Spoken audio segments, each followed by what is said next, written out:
কেন আমরা এখানে খবর পাইছি, এখানে যারা যারা আসলো তো খবর পাই এখানে তারা টয়লেট করতে গিয়ে একটা পিস্তল দেখছে।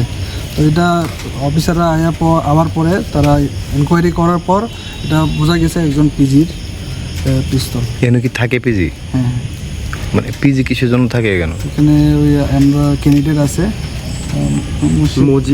মজিদ দেবর্মা, ওনার পিজি। মানে এটা কি রাখা উনি গেছে গা? উনি টয়লেট করার সময় বলে এখানে রাখছে, রেখে গেছে গা।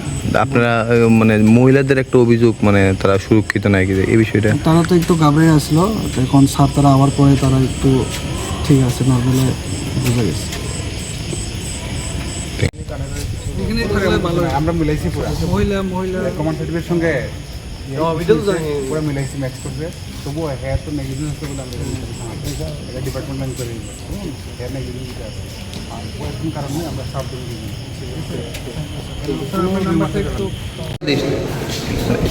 এটা পরে জানাবো আমরা। না না, বিষয়টা কি পিস্তলটাতে পাওয়া গেছে মানে বাথরুমে এটা কার? মানে এই ব্যাপারে পরে কথা হয়ে গেছে, ওখানে কিছু মানে কেউ মালিক পাওয়া গেছে না পিস্তলের?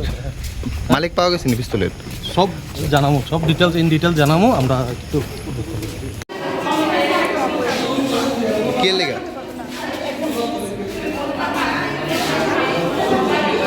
সমস্যাটা কি তো হয়েছিল?